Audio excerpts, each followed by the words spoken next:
안녕하십니까, 성한비TV 김기주입니다. 오늘은 뇌졸중의 위험 인자와 1차 예방, 2차 예방에 대해 말씀드리도록 하겠습니다. 그럼 시작하도록 하겠습니다. 뇌졸중이라고 많이 들어보셨을 텐데요. 뇌졸중은 뇌경색, 뇌출혈이라는 하는 질환을 합쳐서 부르는 질환으로서, 뇌경색은 뇌혈관이 막혀서 뇌혈류가 공급하는 뇌 부위가 혈류 공급이 안 돼서 뇌가 일부 죽은 거고요. 뇌출혈 같은 경우에는 뇌혈관 일부가 터져서 뇌 안에 일부 출혈이 쌓여있는 경우입니다.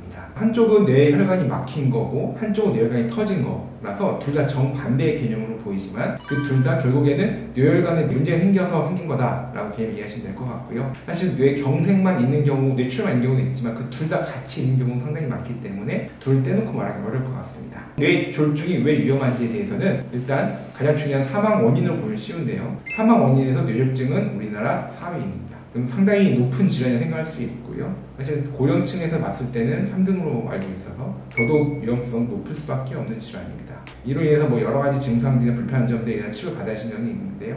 이번 영상에서는 1차 예방에 대해 다루도록 하겠습니다. 먼저 1차 예방을 위해서는 뇌졸중을 유발시키는 위험 요소가 무엇을 알아봐야 하는데요. 크게 나누자면 세 가지 영역이 나올 수 있습니다.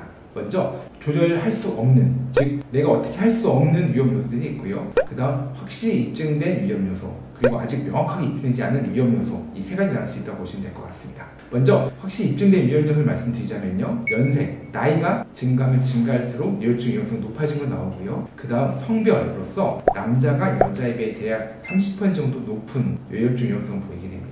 그리고 또한 인종별로 봤을 때도 백인에 비해서 동양인이나 흑인이 조금 더 높은 뇌졸중 위험성을 가지고 있고요. 그리고 가지고 있는 기저질환, 유전자에서 카다시리라든가 아니면은 마르팡 증후군, 파브리병 등 같은 유전자를 가지고 있다고 하면은 조금 더 위험성이 높은 걸로 나와 있고, 또 태어났을 때 출생시 체중이 2,500g 미만인 경우에 아무래도 4,000g 이상인 경우에 비교해서 뇌졸중 위험성이 2배 높은 걸로 나와 있어서 이런 것들은 사실 저희가 어떻게 할 수 없는, 가지고 있는 요소들이라고 볼 수 있을 것 같습니다. 입증된 조절 가능한 위험인자에 대해 말씀드리겠습니다. 여러 연구에 따르면 입증된 조절인자 10가지만 잘 조절하면은 뇌졸중 위험을 90%까지 낮출 수 있다고 되어 있으니 이에 대해서는 많은 관심 가져주시면 감사하겠습니다. 첫 번째로 운동 부족인데요. 운동 부족은 사실은 거의 대부분의 현대인들이 바쁘다는 핑계로 좀 못하고 있는 내용이긴 한데, 이것이 사실 뇌졸중을 다루는 데 있어서 중요한 요소 중 하나 보시면 될 것 같습니다. 그 다음 고지혈증, 식이와 영양, 고혈압, 비만, 당뇨, 흡연, 심방세동, 기타 신장질환, 그리고 무증상성 경동맥 협착증,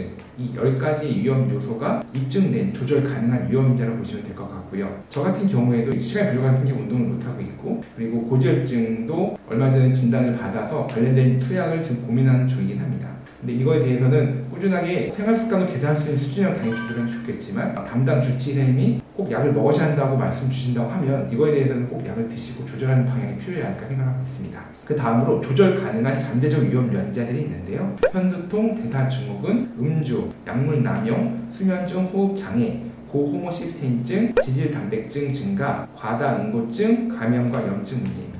이런 문제들 또한 뇌졸중을 일으킨 원인들이니 같이 조절이 가능한 필요하다고 생각하고 있습니다. 뇌졸중 1차 예방입니다. 1차 예방은 당연한 이야기지만 조절 불가능한 영역은 어쩔 수가 없고요. 조절할 수 있는 영역에서 최선을 다해서 조절해 가는 게 필요하다고 생각을 하고 있습니다. 아까 말씀드렸던 질환이나 아니면은 여러 가지 다른 상태에 대해서는 일단은 1차적으로는 당연히 건강검진 내지는 진료를 통해서 내가 무엇이 문제 있는지를 알고 그걸 조절하는 과정이 필요할 텐데요. 대표적으로 고혈압, 당뇨, 고지혈증, 심방세동, 그 밖에 기타의 다른 심장질환, 무증상성 경동맥 협착증, 이런 문제에 대해서는 당연히 약물 치료가 필요하다고 하면 필요할 것이고요. 특히나 이제 심방세동 같은 경우에는 뇌졸중 위험성을 20, 30배 이상 증가시키고 나와 있기 때문에 반드시 적정 수준의 항응고제나 항혈소판 제제 투여를 통해서 적정 수준 조정을 해야 하는 게 필요하다고 생각하고 있고요. 그 외에도 고혈압이라든가 다른 질환에 대해서도 필요하면 약물 투여, 생활습관 개선, 체중 감소 등이 필요하다고 생각할 수 있을 것 같습니다.